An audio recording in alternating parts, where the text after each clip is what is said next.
ایک بار ریٹائرمنٹ کے بعد ہم نے اس کو ویجیلنس کلیئرنس دے دیا. اب ہر 6 مہینے کے بعد یہی بزرگ یہی لیکچر آتا ہے لانے کی. انفارچونیٹ ہے. سر ایک اور اہم ایشو جموں کشمیر میں ہمیشہ رہا ہے, جب آپ سروس میں بھی تھے تو آواز اٹھاتے تھے, آج بھی وہ ایشو کسی حد تک ابھی بھی موجود ہے, وہ ہے ڈیلی ویجرز کا.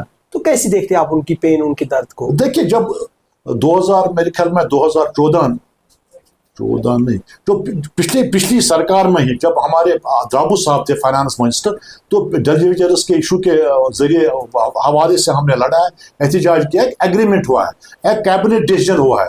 اس کیبنٹ ڈیسیجن میں سرکار نے یہ فیصلہ کیا ہے جتنے بھی ڈیلی ویجرز ہیں ان کو ہم فیز وائز ریگولر کریں گے.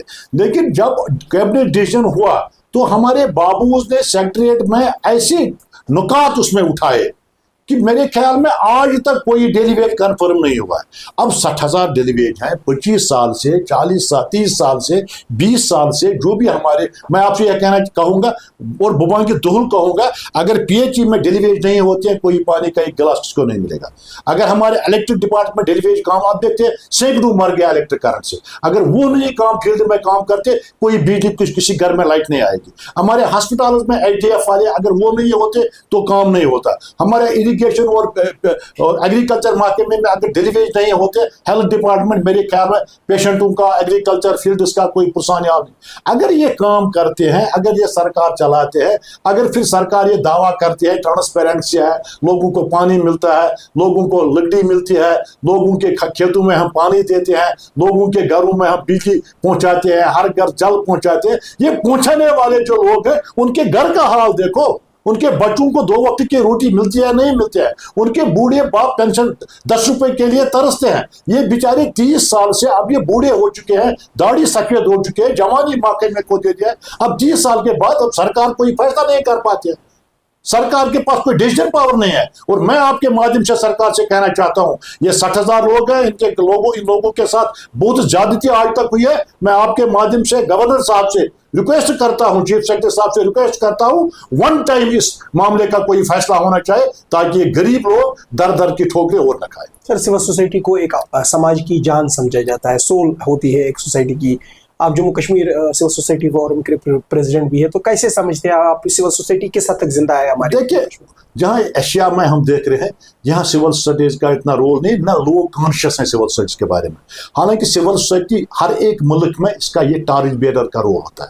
سول سوسائٹی والے انٹلیکچوئلز کی ایک جماعت ہوتی ہے, ایکسپیرینسڈ لوگ اس میں ہوتے ہیں, ان کو پتہ ہے آنے والے دور میں کیا ہونے والا ہے, کیا پریزنٹ میں کیا ہوتا ہے, پاسٹ پر بھی نظر ہوتی ہے, پریزنٹ پر بھی نظر ہوتی ہے, ان کی نظر فیوچر پر بھی ہوتی ہے. اور اس حوالے سے سول سوسائٹی کا ایک اہم رول بنتا ہے پولیٹیکل فیلڈ میں بھی, اکنامک فیلڈ میں بھی, سوشل سرکلز میں بھی. ہم دیکھتے ہیں انوائرمنٹ کے حوالے سے, ہر چیز کے حوالے سے سول سوسائٹی کا ایک رول بنتا ہے. پرووائڈیڈ کہ ایک مضبوط سول سوسائٹی قوم میں موجود ہو. اس چیز کو مد نظر رکھتے جب میں ریٹائر ہوا, ریٹائر کے بعد میں نے 11 مہینے میں پالیٹکس میں رہا, 6 مہینے میں ایکٹیو پالیٹکس میں رہا, 6 مہینے میں 5 مہینے ایکٹیو پالیٹکس میں رہا, 6 مہینے میں جیل میں رہا.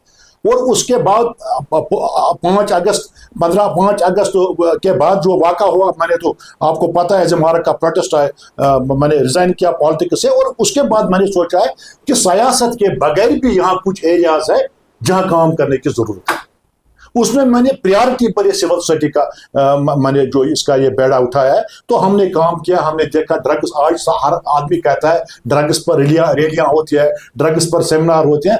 5 سال پہلے اس ایشو کو ہم نے اٹھایا, میں نے سیمینار کیا ہے, میں نے پریس کانفرنس دے دیا ہے, ہم لال چوک میں ہم نے اس بارے میں ریلیز بھی نکالے. تشویشناک سمجھتے ہیں آپ اس ڈرگس کے ایشو کو؟ یہ تشویشناک ہے, ہمارا فیوچر ہم کہیں کے نہیں رہ جائے, ہماری داستان تک بھی نہ رہ جائے گی داستانوں میں. اگر آج ہمارا علماء نہ جاگے, آج ہمارے سول سوسائٹی والے نہ جاگے, آج ہمارے جرنلسٹ آپ لوگ نہ جاگے, آج ہمارے بزنس پارٹنرز لیڈرز نہ جاگے, آج ہمارے پیرنٹس, اہم رول بنتا ہے پیرنٹس اور ٹیچرز کا. اور پیرنٹس کو اس وقت اگر وہ نہ جاگ جائے, اگر ہمارے اساتذہ جاگ نہ جائیں گے اس چیز کو دیکھ کے, جب 15 لاکھ بچے ڈرگس کے شکار ہو رہے ہیں, 2 سال میں 30 لاکھ ہوں گے, پھر کیا بچا ہمارے پاس؟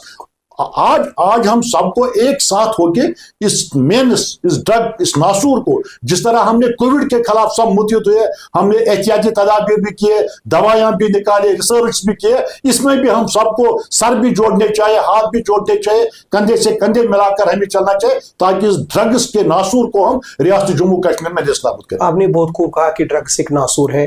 سر آپ کی پالیٹکس پہ بھی ایک گہری نظر رہتی ہے, خود بھی ایک وقت پہ ملوث ہوتے تھے پولیٹیکل ایکٹیویٹیز میں, بڑے زور شور سے حصہ لیتے تھے, لیکن ایک اہم سوال ہے کہ الیکشن کمیشن بھی آج کل جموں کشمیر کے وزٹ میں ہے, یہی گرین سگنل لگ رہی ہے کہ شاید الیکشن ہوگے, تو کیسا محسوس آپ کر رہے ہیں کہ 10 سال کے بعد اسمبلی الیکشن ہو؟ دیکھیے ہمیں امید ہے کہ ہم چاہتے ہیں کہ الیکشن ہو جائے, دیر آیت درست آیت والی بات ہے. میرا جہاں تک ماننا ہے عبدالقیوم وانی لنگڑی سرکار گورنر راج سے بہتر ہے.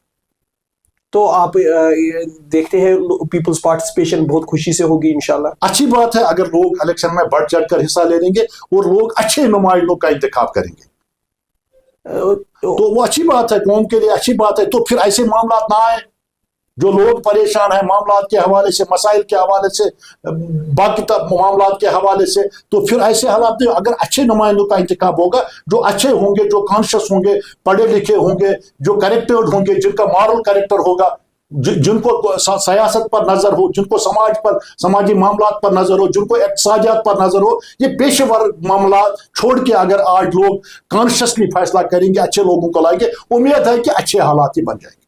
آپ کے ٹنگ مرگ پہ اگر تھوڑی دیر رک کیا جائے, ٹورزم ایکٹیویٹی بھی بڑی ہے گلمرگ میں ان سالوں میں, جو کہ خوشائند بات ہے, تو کیسے آپ دیکھ سکتے ہیں کہ لوکل پاپولیشن کو اس کا اور فائدہ کیسے پہنچ سکتا ہے؟ دیکھیے لوکل پاپولیشن کو جب ٹورسٹ یہاں آئیں گے, میں ایک بات میں آپ کے مادھیم سے کہنا چاہتا ہوں, ہر ایک ٹورسٹ ڈیسٹینیشن پر ایک ڈسپلن ہونا چاہیے. ایک ٹورزم ڈپارٹمنٹ کا اپنا ایک پولیس ہونا چاہیے تو کہ جو وہاں ڈسپلن, تاکہ وہاں ڈرگس اور بے حیائی اور بے پردگی نہ ہو. دوسری بات ہے کہ اگر جتنے بھی ٹورسٹ آئے, آج سے پہلے بھی آتے رہے, اب زیادہ آئے ہیں, آپ نے دیکھا ہے کہ کیسا پروٹوکول کشمیری لوگ ان کو دیتے ہیں, کیسا مہمان نوازی سے کشمیری لوگ ان کو پیش آتے ہیں, پھر میڈیا میں وہ کیسے تعریف کرتے ہیں. ہم اس چیز کو نہ بھولنے والے ہیں, ہم اس چیز کو ایڈ ہی کریں گے. اور ٹورزم بڑھنے سے یہاں کی پاپولیشن میں جو پیسہ جاتا ہے, دکاندار, ٹیکسی والا, ٹرانسپورٹ والا, ہوٹلر والا, لیکن میں چاہتا ہوں کہ سرکار کو اس چیز کو کنفائنڈ نہیں رکھنا چاہیے کچھ لوگوں کے ساتھ یا کچھ فیملیز کے ساتھ. اگر یہ ٹورزم کو بڑھانا ہے تو ہم کہتے ہیں پہلگام, گلمرگ, سونمرگ, یہاں بہت ایسے ایریاز ہیں. اگر ہم ٹنگ مرگ کی بات کریں گے, وہاں بدرکوٹ کا ایریا ہے, وہاں درنگ والا ایریا ہے, وہاں وہ دارکچی کا دوسرا ایریا ہے, وہاں وہ ہم کہتے ہیں دھنواس اور پیٹ دھنواس کا ایریا ہے, وہاں رنگاولی کا دوسرا ایریا ہے. یہاں بابا ریشی کے طرف جاتے ہیں, اور بابا ریشی اتنا ٹورزم اچھی ٹورسٹ ڈیسٹینیشن ہے, اگر آپ وہاں آج بھی جائیں گے, وہاں جی نہیں چاہتا ہے کہ وہاں لوگ جائیں. اتنا پیسہ آج تک بابا ریشی کے نام پر آیا ہے. اگر آپ وہاں جائیں گے, آپ فیملی لے کر جائیں گے دن کے لیے, آپ اگر کہیں گے لنچ باکس میں کھانا ہوگا, آپ کو کھانا کھانے کے لیے وہاں کوئی جگہ نہیں ملے گی. تو میں یہ چاہتا ہوں کہ سب چیزوں کا حساب لوگوں کو دینا پڑے گا, آج نہ کل تو دینا پڑے گا. ہم چاہتے ہیں کہ وہاں سے بھی ان تمام ڈیسٹینیشنز کو, گلمرگ تو انٹرنیشنلی فیمس ہے ہی, اگر ان اور جگہوں کو بھی ایکسپلور کیا جائے گا تو مجھے لگتا ہے کہ ٹنگ مرگ اور گلمرگ جیسی ٹورسٹ ڈیسٹینیشن آپ کو کہیں نہیں ملے گی. ہم لوگ رول آؤٹ نہیں کریں گے پہلگام کو, پہلگام کی خوبصورتی کو, سونمرگ کے دریاؤں کو, سونمرگ کے پہاڑوں کو. ایک سیکشن آف یوتھ ٹنگ مرگ سے بہت دنوں سے, بہت ایام سے یہ لکھ رہا ہے کہ بابا ریشی میں کبھی کبھی انکلیننس کی وجہ سے اگلی پکچرز بھی باہر آتی ہے, اور بابا ریشی کی ڈیولپمنٹ کے لیے بہت کرنے کی ضرورت ہے. اس پہ کیا رخ ہے آپ؟ دیکھیے میں نے بابا ریشی کی بات کی ہے,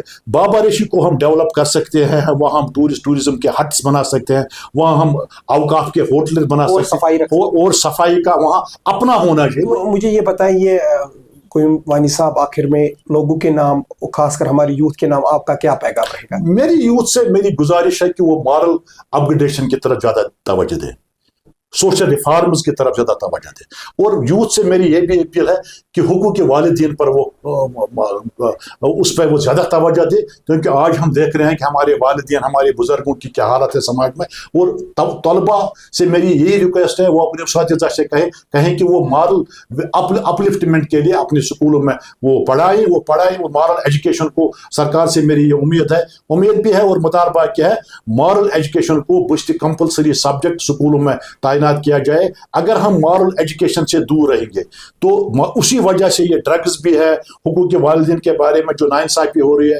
بزرگوں کی عزت کی دھجیاں اڑائی جا رہی ہے, غلط چیزوں کی طرف ہم لوگ لگ رہے ہیں, کیونکہ ہمیں مارل ویلیوز کی طرف ہم کم دھیان دیتے ہیں. ہم کمپیوٹر پر بیٹھے ہیں, ٹیلی فون پر بیٹھے ہیں, نہ کسی کو کوئی رشتہ ہے, نہ بھائی بہن کا ہے. ہم اکثر ہم کہتے ہیں, میں نے پرسوں بھی ایک محفل میں کہا ہے, ہم کہتے ہیں قیامت کے دن نہ بھائی کا ہوگا, نہ باپ بیٹے کا ہوگا. اگر آج کے سماج میں ہم دیکھتے ہیں, کیا کسی بہن کا کسی اپنے والد کا کوئی احترام ہے؟ کسی بیٹے کا اپنے باپ کا احترام ہے؟ کسی بھائی کا اپنے بہن کی عزت و آبرو کا احترام ہے؟ کسی کو کسی اپنے ہمسائے کے حالات پہ ترس آتا ہے؟ یہ تو ہم انسانیت کو بھول چکے ہیں. مذہب تو الگ بات ہے, مسلمانوں کوئی ہندو ہے, کوئی سکھ ہے, کسی بھی مذہب نے سب سے پہلے ہر مذاہب کے جو ذمہ دار ہیں انہوں نے انسانیت پر درس دیا ہے, انہوں نے اخلاقیات پر درس دیا ہے. اگر ہم ان چیزوں کو بھول جائیں گے پھر ہم کہیں گے ترقی ہوگی, سماج میں ترقی ہوگی, ڈرگز سے ہم دور بچ جائیں گے, جھوٹ فریب مکاری چغل خوری سے ہم بچ جائیں گے. تو یہ میرے خیال میں ناممکن ہے جب تک نہ ہم مارل ویلیوز کو اپ گریڈ کریں گے, مارل ویلیوز کو اپلفٹ کریں گے, سوشل ریفارمز کے بارے میں ایکٹیو پارٹیسپیشن ہمارے علماء, ہمارے ٹیچر, ہمارے پیرنٹس, ہمارے جرنلسٹ, ہمارے قلمکار ایک ساتھ کنوکشن کے ساتھ اس میں نہ جٹ جائے, تب تک اس قوم کا حال ایسا ہی ہوگا جو ہم دیکھ رہے ہیں. اور اگر ہم اب بھی نہ جاگے, سب لوگ اکٹھے, تو ہماری داستان تک بھی نہ رہ جائے گی داستان. یہ تھے عبدالقیوم وانی صاحب جنہوں نے سوشل اپلفٹمنٹ, سوشل ریفارمز اور مورل اپ گریڈیشن کی بات کی, اور یہ کہا کہ سب سے پہلے انسان بننا ہے, پھر ہم اپنا دھرم کوئی بھی لے سکتے ہیں, لیکن پہلے انسان بننا سیکھنا چاہیے اور بڑوں کی عزت کرنی چاہیے, اور اس سماج کو مورلٹی کے ساتھ ہی ہم آگے بڑھا سکتے ہیں. These were his golden words. We will be back with next interview. It was so nice to talk with Abdulqayyum Wani Saab, with his wisdom, with his talk of insight. Wassalam.